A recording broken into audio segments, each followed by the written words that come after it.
everybody, this is Alchemist 2 and I'm back again with another series review. I just recently watched Einstein. It was chapter 4. And in this episode, I now know who, well, I should have before and I forgot. I'm remiss. Please forgive me. Marie Curie. She finally creates radium, and it's just a thing of absolute elegance and just incredible. Of course, this is really sad. I don't know if they're going to go into how eventually radium is what causes her death, but just to see Marie is one of my my idols because she was one of the first scientists, I think, that was taken seriously for her discoveries in the realm of X-rays and whatnot. Had we had no Marie Curie, we would probably have zero ways of photographing the inside of our bodies, which, you know, that's a pretty significant hallmark in the realm of technology, I do believe. And she's just a minor footnote in the entire Genius saga, but I'm glad that they put her as part of the subject. And I thought bravo for Nat Geo for doing this. And Einstein is having, well, Minerva's actually having problems with Einstein's mother, who sees her more as a housefrau than Einstein's partner, and Minerva's not having any of it, and she puts her foot down and she lets her know in no uncertain terms is she going to be just an accessory, because she was the one that helped Einstein formulate a lot of his algorithms and just theorems, and everything was inspired. And also Hans, his son, inspired his theory of relativity. And near the end of it, I thought, wow, it was just such a beautiful moment and very touching, and just to see him light up like a child, and that curiosity and wonder and amazement in his eyes when he looks at he calls him, Einstein Jr. He says, "Oh, look at what you've discovered." And it's incredible just to see him brighten. And his father revealed a little bit about himself as well, because he was kind of a distant father. I get the sense of that, because they do that with just his posing and body language in the way that he speaks to Albert. And he looks at him as the model example, his own son, as what a father should be. And I thought, ooh, that's rather incredible that he would be saying such a thing. And he said, take all the time in the world to bond with Hans and etc., because it will pass by quicker than time is fleeting, and sometimes time moves slowly and sometimes it moves like an instant, a blink of the eye. And that's what actually inspired Albert to create the theory. And it's very particular and peculiar, and I believe it later gets onto this whole spooky motion he talks about in the books. I've read a lot of physics books, so I remember and just going back into it, just it stimulates my brain like you would not believe. I love physics, and I will never overcome my love of physics because of this. It continues to expound and expand upon itself, because it just has the momentum.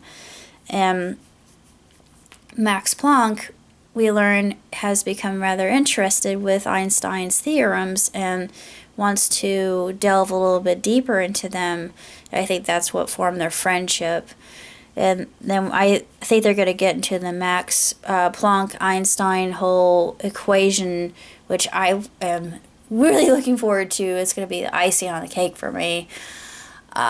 This was a good episode. I love to see the bickering between mother-in-law and Maneva, and Maneva was ostracized.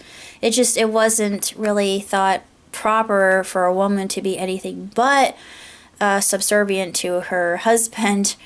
And Maneva was a free spirit, and she also was a very intellectual mind that liked the challenge of Albert, and they were evenly matched in intellect and all other areas, especially in their libido, apparently. But it's a beautiful story. I love their love story. Their love story is just sensational, and just to see that played out on a small screen gives me hope. I really don't have that much else to say. I'm writing quite a few things. This is a semi-update. I haven't drawn anything as of yet, but I'm writing. Since I've actually seen a lot of people complaining about, speaking of physics, I am doing a fan fiction. I've done TBBT fan fiction before, and the fanfics I write are, not to toot my own horn, but they're pretty excellent. And this one is about Raj Kuthlapalli, and we don't really get to see a lot of character development concerning him. And I just feel like he's been made literally into the third wheel, more like a comic character than anything else. And I don't like that, because before I really loved his character dynamic because I could really relate to him and his ineptitude with women. I have an aptitude with men. I just have an aptitude, period, when talking to people. And I'm getting better because I'm learning how to engage others and not bore them with what they would probably consider insignificant topics, such as the fact that everything is made of particles and we're all just energy. Yeah, if you go up to somebody out of the blue and just tell them that, they'll look at you like, ugh, you're insane, go away. I don't want to talk to you about theoretical physics and the world of the quanta right now, because I don't understand it. I don't either, but I love it anyway. But anyway, it's one thing that it envelops my life. I'm obsessed with it. I think it's one thing I am obsessed with, other than just my writing, and just this these ideas I've been having have been just, they're so crystalline. I can see everything playing out. I think, yes, all these things need to happen, but one by one. And I'm writing his story. Raj's story is the expanding universe paradigm. And he actually meets the woman of his dreams, and she attended Caltech. She's originally from Greece. So I thought, sure, yes, this would definitely work. And I think that he deserves this, because on the show, I hate to say this, but the creators are just relegating him to a pigeonhole, and it really ticks me off, because I like Raj. I love Raj a lot, and he deserves better, and I'm hoping that they change that. But I'm going to put in a little bit of what happened at the finale and branch off of that, and we'll see if my predictions are correct concerning that. And then I'm writing a it's a sequel to Happy Ending, and it's narrated by the main character from the last Eros that I wrote. So I'm glad I'm continuing it. And then I always wanted to do this, but you know how we have Cheech and Chong? Well, I'm doing a female version, and it's long overdue, and I think it can be done. But we have my main character, and her name is awesome. Let me just say it. I'm thinking my pronunciation is still good.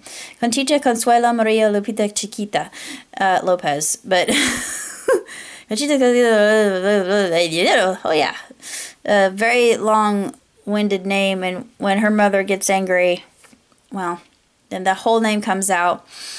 It's very common. And I think that's going to be one part that's going to be really funny.